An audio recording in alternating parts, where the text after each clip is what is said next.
আমার আজকের recipe chilli পনির। বাড়িতে খুব সহজে খুবই টেস্টি এই চিলি পনির কীভাবে বানিয়ে ফেলা যায় সেই পদ্ধতিটাই শেয়ার করব আজ। আর বাড়িতে এভাবে বানালে আর দোকান থেকে কিনে খেতে ইচ্ছা করবে না, কারণ খুব সহজে আর খুবই তাড়াতাড়ি এটা বাড়িতেই বানিয়ে ফেলা যায়। তো চলুন রেসিপিটা শুরু করা যাক। ভালো লাগলে কিন্তু অবশ্যই লাইক শেয়ার কমেন্ট করতে ভুলবেন না। তো এই চিলি পনির তৈরি করার জন্য আমি পনির নিয়েছি 500 গ্রাম, যেটা আমি ছোট ছোট কিউব করে কেটে রেখেছি আর কি। আর নিয়েছি পেঁয়াজ, আমি ছোট সাইজের পেঁয়াজ 3টে নিয়েছি। পেঁয়াজগুলো 4 ভাগ করে এর ফ্লেক্সগুলো এভাবে করে মানে পাপড়িগুলো এভাবে করে ছাড়িয়ে নিয়েছি। আপনারা যদি মাঝারি সাইজের পেঁয়াজ নেন সেক্ষেত্রে 2টো পেঁয়াজ নিলেই চলবে। আর নিয়েছি ক্যাপসিকামও আমি 2টো ছোটো ক্যাপসিকাম নিয়েছি, যেগুলো এরকম চৌকো চৌকো করে ছোটো ছোটো টুকরো করে কেটে রেখেছি। আদা রসুন তো নিয়েছি, এটা পরে কুচিয়ে নেব। আর নিয়েছি কাঁচা লঙ্কা, এটা মাঝখান থেকে ভাগ করে রেখেছি আর কি। আপনারা যে যেরকম ঝাল খান সেই অনুযায়ী কাঁচা লঙ্কা নেবেন। আর নিয়েছি রসুন পাতা কুচি। এবারে পনিরটাকে একটু ম্যারিনেট করে নেব। তার জন্য নুন দিলাম 1 টিস্পুন, গোলমরিচ গুঁড়ো দিলাম 1/2 টিস্পুন, আর রঙের জন্য কাশ্মীরি লঙ্কার গুঁড়ো দিয়ে দিলাম 1 টিস্পুন। এবার এর মধ্যে দেব ময়দা আমি এখানে দিয়েছি 2 টিস্পুন মতো।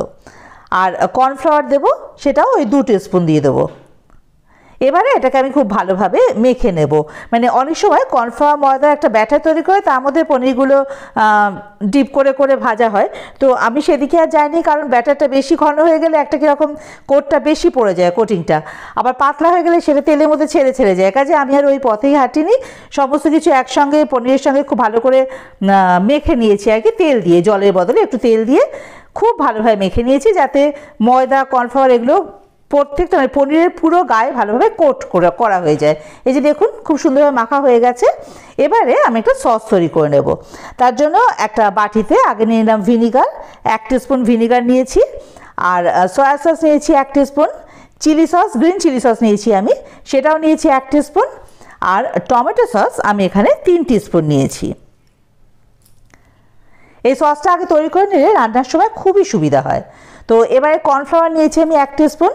এবারে অল্প একটু জল দিয়ে এটাকে খুব ভালো করে গুলে রাখবো, মানে একটা ওই ঘোলের মতো তৈরি করে রাখবো আর কি। মানে গ্রেভি হলে যেরকম হয় সেরকম আর কি, এটা ঘোলের মতো তৈরি করে রাখবো। তবে খুব ভালো করে গুলে রাখতে হবে যেন কোনো লাম্প বা ডেলা না থাকে আর কি। এতে রান্নার সময় খুবই সুবিধা হয়, মানে আপনারা এরকম করে নিলে বুঝতে পারবেন। দেখুন এটা গোলা হয়ে গেছে, এটা এবার পাশে সরিয়ে রাখবো। এবার রান্নাটা শুরু করা যাক। ওভেনে কড়াই বসিয়ে তাতে দিয়ে দিলাম সাদা তেল। খুব বেশি তেল কিন্তু এখানে লাগবে না। তেলটা একটু গরম হয়ে গেলে এখানে ওই ম্যারিনেট করে রাখা পনিরগুলো দিয়ে দেবো। সব পনির একসঙ্গে দেবো না, কারণ যদি সব একসঙ্গে দিই সব পনিরগুলো গায়ে লেগে একটা কীরকম দলা পাকিয়ে যাবে। তো সেটা করলে তো চলবে না, প্রত্যেকটা পনির একটু আলাদা আলাদা করে রাখতে হবে, যাতে পনিরের চারিদিকটা খুব ভালোভাবে ভাজা হয়ে যায়। দেখুন একটা দিক ভাজা হয়ে গেলে সেটাকে আবার এভাবে করে উল্টে দেবো। এভাবে উল্টে পাল্টে পনিরটাকে মিডিয়াম ফ্লেমে একটুখানি ভেজে নিতে হবে।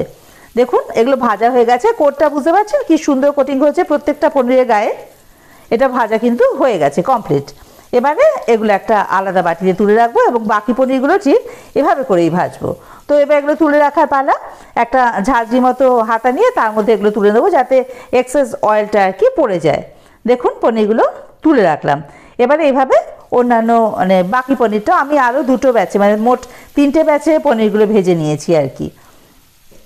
এভাবে ভাজলে দেখুন ওগুলো খুব কড়া হয়, মানে এই যে এটা দেখুন আওয়াজে বুঝতে পারছেন তো কি ক্রিস্পি হয়েছে। তবে ভেতরটা কিন্তু জুসি, ভেতরটা আবার এরকম শক্ত বা টানা টানা নয়, কিন্তু ভেতরটা খুব জুসি হয় আর কি। যাই হোক পনিরগুলো সব ভাজা হয়ে গেছে, এবার তুলে রাখলাম। এবারে তেলটা একটু কমিয়ে নিলাম, কমিয়ে তাতে দিলাম রসুন কুচি 1 টেবিল স্পুন মতো রসুন কুচি দিলাম। আর আদা কুচিও তাই 1 টেবিল স্পুন মতো দিয়েছি। এবার এটা হাই ফ্লেমে মিনিট খানেক একটু ভাজা ভাজা করে নেব।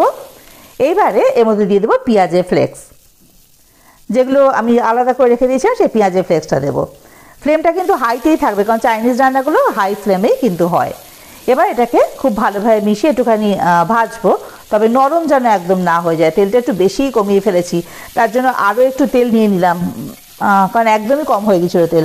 তো যাই হোক হাই ফ্লেমে পেঁয়াজটাকে ভেজে নিতে হবে, তাই পেঁয়াজ যেন আবার একেবারে নরম না হয়ে যায়, একটু ক্রাঞ্চি কিন্তু থাকতেই হবে। জাস্ট কালারটা একটুখানি মানে স্বচ্ছ হবে। এই যে দেখুন পেঁয়াজের কালারটা চেঞ্জ হয়ে গেছে, ব্যাস এরকম চাই আর কি। এবারে এর মধ্যে দিয়ে দেবো আমি ওই কাঁচা লঙ্কা, যেগুলো চিড়ে রেখে দিয়েছিলাম। কাঁচা লঙ্কাটা আপনারা যে যেরকম ঝাল খান সেই অনুযায়ী কিন্তু দেবেন। এবার লঙ্কাটা একটু মিশিয়ে নিয়ে এর মধ্যে এবারে ক্যাপসিকামটা দিয়ে দেবো।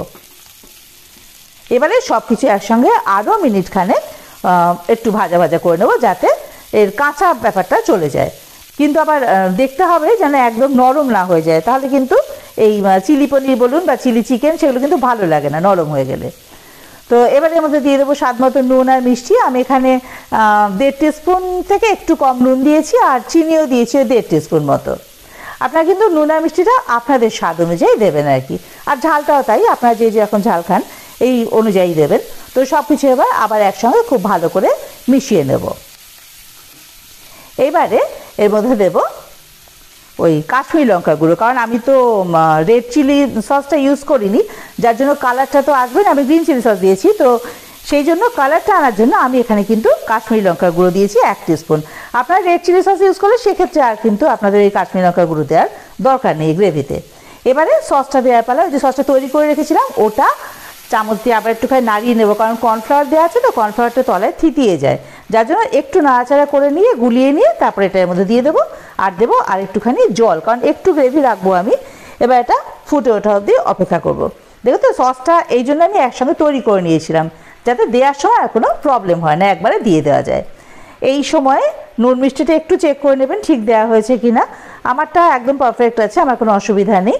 তো এবারে এর মধ্যে দিয়ে দেবো পনিরগুলো, যে পনিরগুলো ভেজে রেখে দিয়েছিলাম পনিরগুলো এর মধ্যে দিয়ে দেবো। এবার পুরো গ্রেভিটার সঙ্গে সব কিছু একসঙ্গে খুব ভালো করে মিশিয়ে দেবো। আপনারা যদি আরও একটু গ্রেভি রাখতে চান সেক্ষেত্রে আর একটুখানি 1/2 টিস্পুন মতো কর্নফ্লাওয়ার জলে গুলে দিয়ে দিতে পারেন। এবারে এর মধ্যে দিয়ে দিলাম এই রসুন পাতা কুচি। এবার সব কিছু আবার একসঙ্গে খুব ভালো করে মিশিয়ে নেব।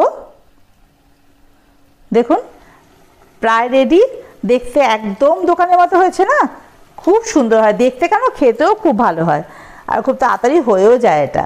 তো আর কিছু করার নেই, এবার কমপ্লিট। ফ্লেমটাকে অফ করে দিয়ে ঢাকা দিয়ে এটা স্ট্যান্ডিং টাইমে রেখে দেবো মিনিট দুয়েক পর ঢাকাটা খুলে দিলাম। দেখুন রেডি আমাদের চিলি পনির। এর ইয়েটা দেখুন, কনসিস্টেন্সিটা মানে গ্রেভিটা এই যে এরকম রেখেছি আমি। আপনারা আরও বেশি গ্রেভি খেতে চাইলে ওই যে বললাম একটু কর্নফ্লাওয়ার জলে গুলে একটু দিয়ে ফুটিয়ে নেবেন, তাহলেই হবে। তো আমি এভাবে রাখতে চাই আর কি। তো এটা হয়ও খুব টেস্টি, আপনার বাড়িতে কিন্তু অবশ্যই এটা তৈরি করে খেয়ে দেখবেন।